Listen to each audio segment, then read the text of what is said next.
Welcome to Ashir. Take the Parasha with you on Torah anytime. One of the people who was awarded the Israel's Hero Medal during the Yom Kippur War, there were 40 people who were awarded this medal, is a Yid. His name is Moshe Levi.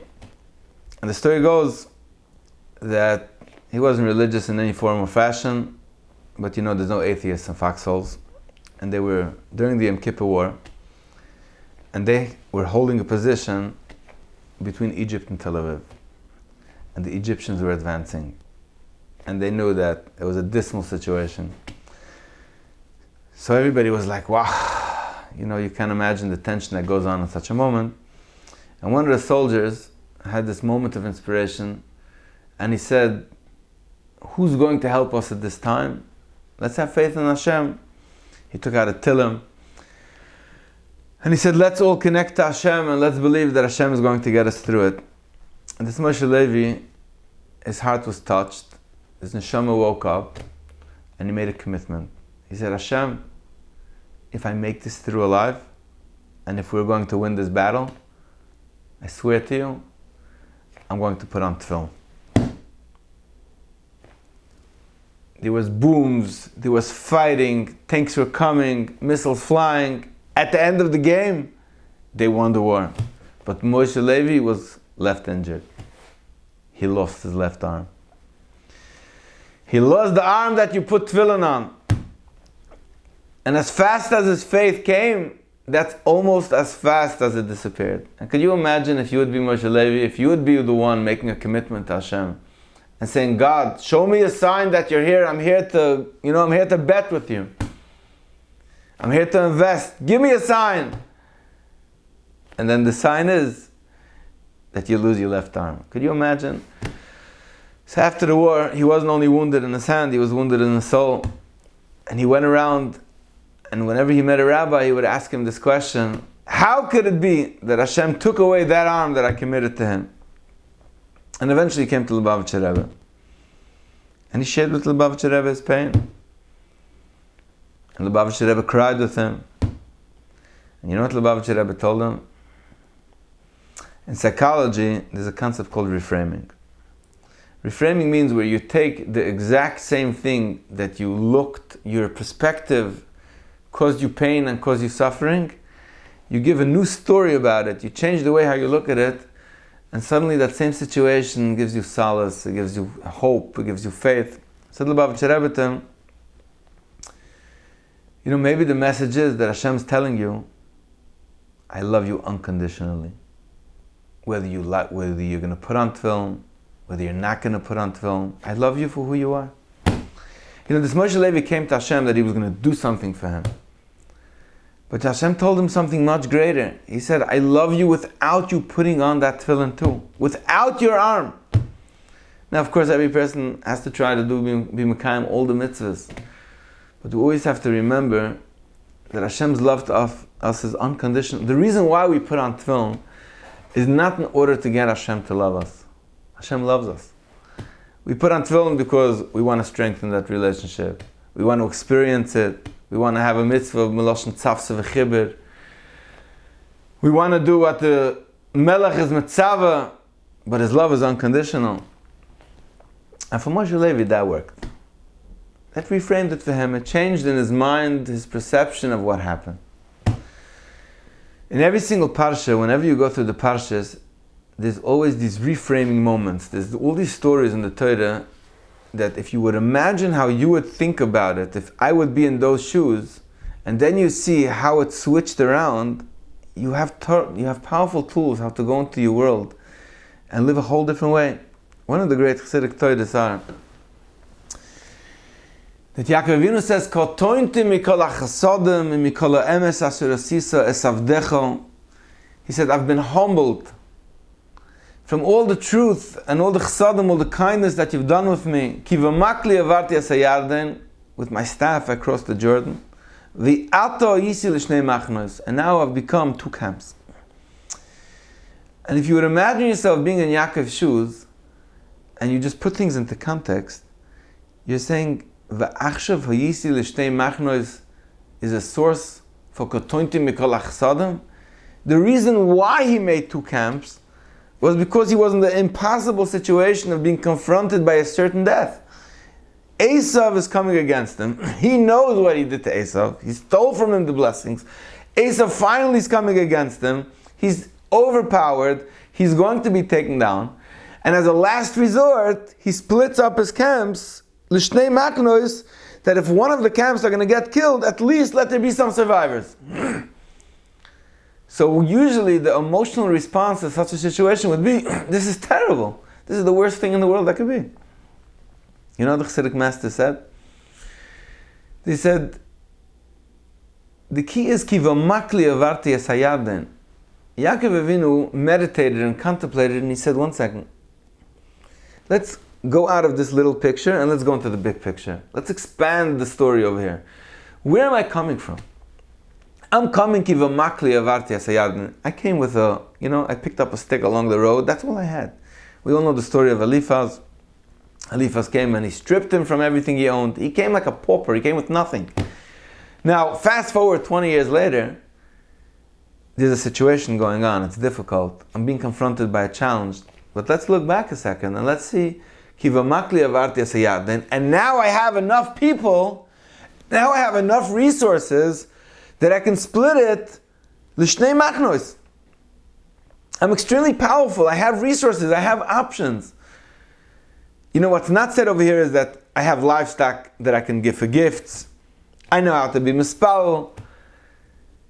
And he said, I've been humbled from all of your kindness.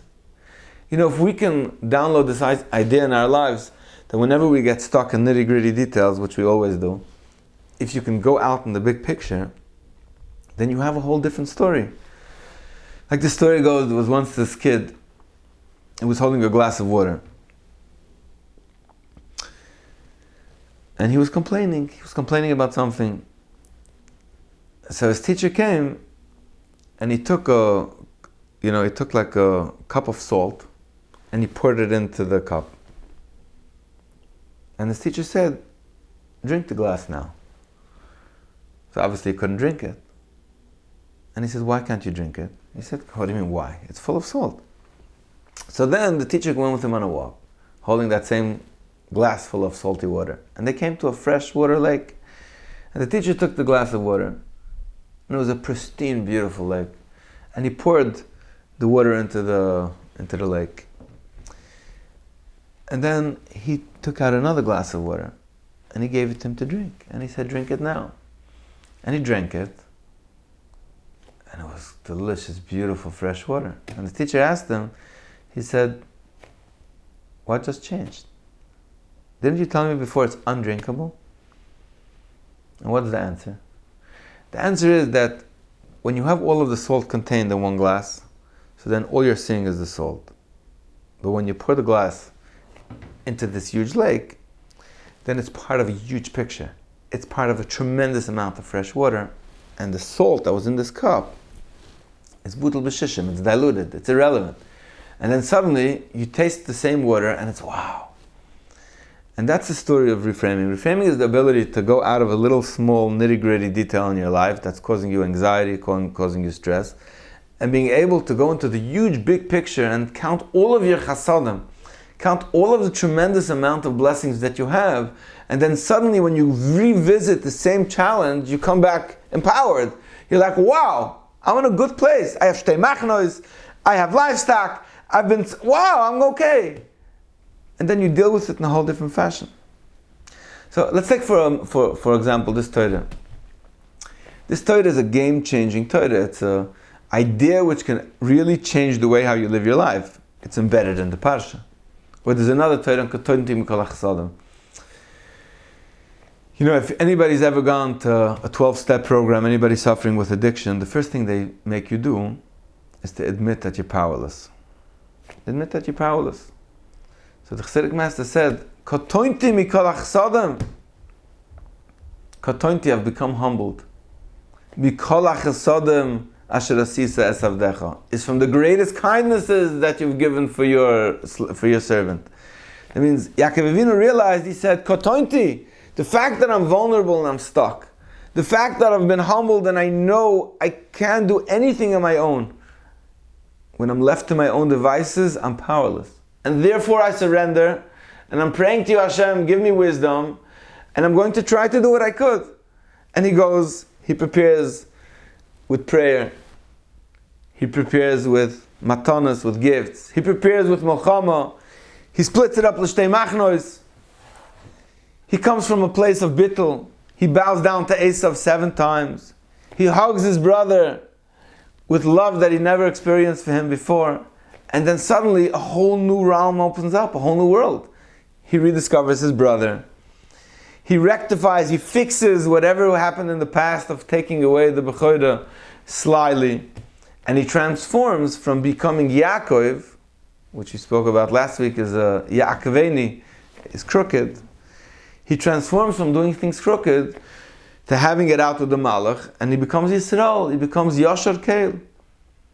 One of the Torahs that the Chassidic masters taught was, what's this deal with the Gid HaNosha? Everybody knows that Yaakov Avinu fights with the Malach. The Malach gives him a new name, but by the way, he dislocates his hip. And Al Kain, Lo yoichlu b'nei Yisrael as a Gid HaNosha asher al kafa yorich ad hayom hazeh. We don't eat Gid HaNosha. We don't eat that, that because there was a dislocated hip. What's this deal? And the secret is that a hip, that's how you run. Yaakov Avinu was running away. It's a story of somebody who, when he was confronted with challenges, he ran away. Esav, you got the Bechodah, you got the brachas, don't run away. But he did. Lavan, he ran away too. But this time, he met up with this Malach, and the Malach gave him this new concept, this new comprehension, where he said, you're good. You don't have to run away from your challenges. You want to build a nation? You want to build Klal Yisrael? You have to be Yisrael. Yashar Keil. So Al Kain, therefore, we don't eat Gid HaNosha. We don't run away. We stay put. You have a confrontation, we stay there. The Chassidic master said, that there's always a machna which is nisha lefleita. When you go into a battle, you might think that you can lose, but there's always part of yourself that can't be lost. There's always a chelik l'kam mal mamash, there's a neshama, there's parts of you that are never going to be lost. These are tremendous, powerful messages. These are messages, these are real life messages. We have real challenges in our lives. If we can muster the courage and say, Hashem, kotointi mikol achsadim, I'm powerless. Hashem, kivomakli avarti es hayarden va'achshav v'yisel shtei machnos, look how many resources you gave me. Hashem, thank you for dislocating my hip. I'm going to take on this challenge like a boss. And when I think I can't, I'm going to remember, you gave me the power. You gave me this ability to always return to my inner soul and realize that I'm inseparable from you.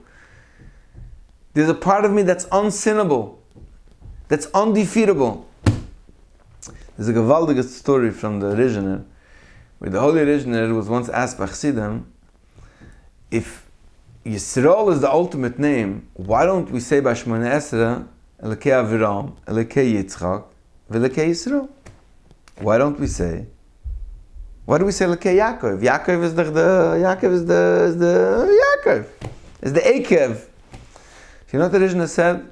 If you count the letters of Elokei Aviram, Elokei Yitzchak, Elokei Yaakov, then you realize that there's 26 letters. And if we would make the word Yaakov to become Yisrael, there would be 27. And 26 is the Shem Havaya, is the name of Hashem. That's what the Rishna says. You know what the Rishna is saying? It's really beautiful to want to be Yisrael. It's really gewaldig to be Yashar, to be straight, and to be a winner. Ki sarisa emelekim v'manoshem. But that's not where you find God. You know where you find Hashem? You know where you find the Shem Havaya? You know where you get 26? You know how we daven Shmoneh Esrei every single day? We say, Elokei Yaakov. I find you, God, through becoming Yaakov, through struggling through my Yaakov and going through all of my situations in order, I have a destination, I want to become Yisrael, but the journey is the destination. So the Holy Originator, Shira Malois le David lule avaya shehoya lanu yoyman Yisrael. You know what David HaMelech said in Kapitel Kuf Chav Dalet? He said, Lule Hashem shehoya lanu, if not for the fact that we want to have Hashem, yoyman Yisrael, we would say Yisrael. But if you want to have Hashem, then you got to do Yaakov. There's no way with Yisrael. You have to do it the Yaakov way. You know, I was once in yeshiva, and I was giving a drasha for the boys. I was about to, at least. And one of the boys asked me, Rosh Yeshiva, how long is the speech going to take? It was a strange question. I asked him, what do you want to know? Truth is, I didn't know myself. So he said, I just want to know how long it's going to take. And I asked him, what difference is it going to make? You know what he said? Open up your hearts, my friends. He said, he was a very sweet, innocent boy. He pulled out of his pocket a whole pack of business cards, like these laminated business cards. And he said, you know, when you speak, it depends. If you speak very long, so then I build something with these cards. But if you speak short, then it's not worth it for me to start the building project. And I was very humbled. And then it struck me that we mamish live our lives that way. You know, there's stuff going on, and we focus in like, what could I do with my business cards to build myself like a house of cards? A house of cards that's going to collapse. I'm going to pack it away soon. And the question is, how much time am I going to invest now in my house of cards? Am I going to invest like, you know, the whole laning in Besmedish? You're going to shul and the Balkoid is laning. Am I going to invest the whole entire laning to read another kuntis, a different sefer? Am I going to chap a shmuz, or am I going to follow the Balkoid and make sure that he doesn't make any mistakes? Instead of getting it that, hello, we're giving you the secrets for your life. Chazal didn't institute that we should read the Parasha and that we should go into shul just because it's like a checklist that we have to do and waste the best hours of our life building decks of cards. There's tremendous secrets. I'm going to give you another reframing Torah. In Visions, they said a Gewalt Torah. Yaakov Avinu said, Lavan garti v'tareg mitzvah shamarti. And Rashi brings, V'le'lemadati me'maisa v'roim. So you know, many times in life you meet people who agitate you. They make your life miserable. You wish they would have never existed. And your question is, what am I supposed to get from this interaction with these people? What's the message? So you know what they said in Vishnitz? I think the Moshe Vishnitz said, Yeshias Moshe, the last Vishnitz Rebbe from Bnei Brak, he said, V'loi, im Lavan Garti, I live with Lavan, V'loi, and what not to do, and how not to be, Lamadati mi ma'asav haroyim. I learned from his bad deeds.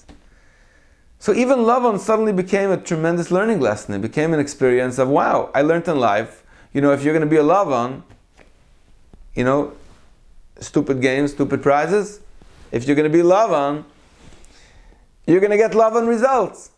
You know, one of the saddest stories in the Torah is that Yaakov Avinu comes, and he sees Rachel, he sees the love of his life, Vayishlach koile vayef. He lifts up his voice, he begins to cry. Why does he cry? Rashi says, because he saw that she's going to die young. He saw that she's not going to be buried with him. How did she actually die? He didn't know. You know how? Because in the house of Lavan, you do things sly. In the world of Yaakov, you do things with good intentions. Rachel goes and she has the best intention in the world. She steals the terafim. What happens next? Lavan comes, he confronts Yaakov. Yaakov says, he didn't know that she took it. And he says, you know, whoever took these gods should die. He didn't know. He cursed his own wife. He cursed his love of his life that he sacrificed his best years for. And she died. Now he cried about it because he foresaw it, but he didn't know how it's going to play out, and it did. V'loi, what not to do. Lamadati mimaisa v'roim. I learned what not to do from Lavan. I learned that Lavan is how not to be, and that's also something to learn in life. Everything is a lesson. And I'm just going to finish off with one last Torah. That's the most important Torah of them all. In Breslev, they said a Torah. Reb Nosson Breslev said, "V'revach tasimu ben eder uben eder." Yaakov Avinu sent all these livestock as gifts, and he made a space in between. So, psychologically it makes sense, because if you're going to be sending a lot of gifts, you want to compartmentalize each one. It should be distinct, that the person receiving it should realize, like, wow, this too. But the way Reb Nosson saw it is that v'revach, tosimu ben eder le'eder. In life you have adarim. You have, it's a mass. There's stuff going on. You have to find a way how to have a revach, how to make a space.